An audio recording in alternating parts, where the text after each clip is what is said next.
Le corridor biologique, c'est un passage pour les crapauds sous la route? Pas uniquement. Le Crapauduc est un ouvrage qui participe à un meilleur fonctionnement du corridor biologique. Le corridor biologique est un lieu d'agriculture biologique? Pas uniquement.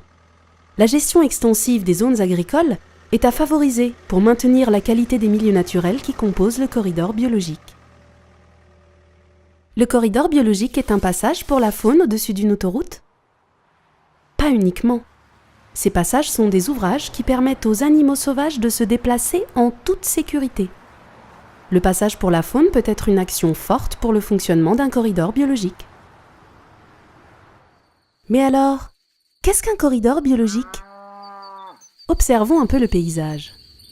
Les corridors relient entre eux les réservoirs de biodiversité, de grands espaces naturels dans lesquels vivent espèces animales et végétales.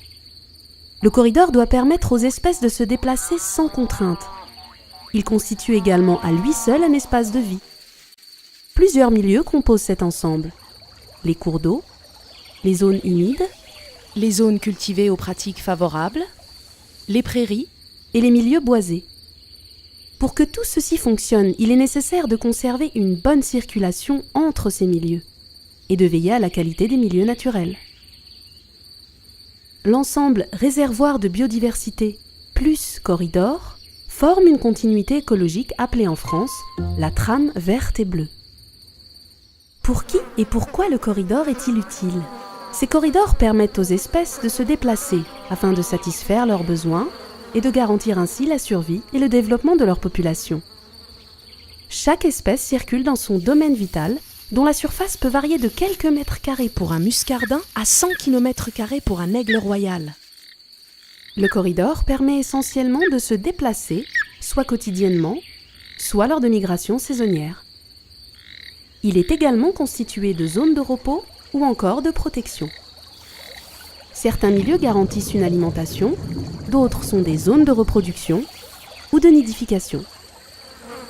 Pour l'homme, ces milieux constituent des poumons verts et contribuent à un cadre de vie agréable. Ils deviennent des zones de détente, de tourisme ou autres activités économiques compatibles. Pourquoi est-il devenu nécessaire de préserver et de restaurer les corridors biologiques? Au fil des siècles, nos besoins ont évolué, contribuant de plus en plus rapidement à la modification de notre environnement. L'explosion démographique, l'essor des technologies et les mutations des modes de vie ont induit une urbanisation grandissante, le développement des infrastructures, avec une intensification du trafic routier, ferroviaire et aérien. Nous assistons à la déprise agricole ou encore à l'intensification de l'agriculture en plaine. Les cours d'eau ont été maîtrisés pour produire de l'électricité. Bref, les milieux naturels sont peu à peu fragmentés. Ils disparaissent et de nouveaux points de conflit apparaissent.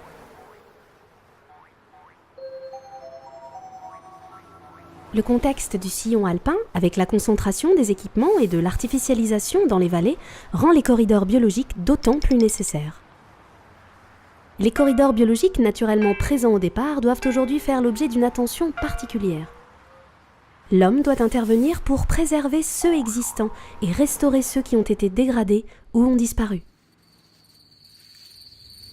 Les corridors s'intègrent dans une politique de préservation du milieu plus large, notamment dans un réseau d'espaces naturels remarquables à l'échelle départementale, appelé réservoir de biodiversité.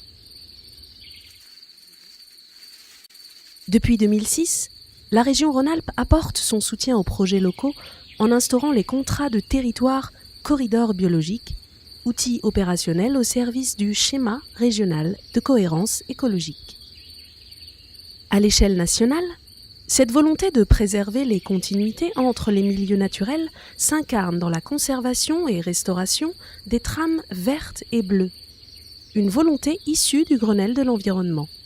Verte pour les milieux terrestres et bleue pour les milieux aquatiques et humides. Prenons encore un peu de hauteur et constatons que ces initiatives font partie du réseau écologique pan-européen. mis en place à Sofia en 1995. Une initiative pilote prend également place tout près de chez vous, dans le massif alpin, avec la mise en place des contrats de territoire, corridors biologiques, Bauges, Chartreuse, Beldonne. Le territoire concerné par ce projet pilote subit une forte pression urbaine qui rend depuis de nombreuses années déjà les corridors biologiques nécessaires. En effet, l'agglomération de Chambéry tend à s'étendre au sud, repoussant la dernière zone verte à protéger, dernière connexion encore fonctionnelle entre les massifs des Bauges et de Chartreuse. Ainsi, en 2005, ce corridor apparaît comme une coupure verte interagglomération dans le schéma de cohérence territoriale de Métropole Savoie. Quant au corridor Chartreuse-Beldonne, situé à travers le sillon alpin, sa préservation est rendue nécessaire suite au développement des infrastructures et de l'agriculture intensive dans la vallée. Il s'appuie sur les derniers espaces de nature et notamment sur les cours d'eau tels que le Glandon et le Coisetan. Suite aux études préalables menées entre 2007 et 2009, les deux corridors ont été clairement identifiés ainsi que leurs enjeux et les objectifs à atteindre à travers un plan d'action très concret.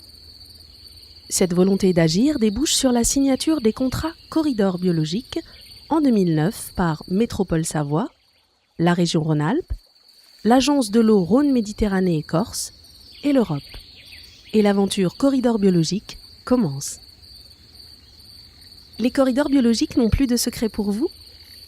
Très bien, choisissez votre compagnon de route et partez à l'aventure.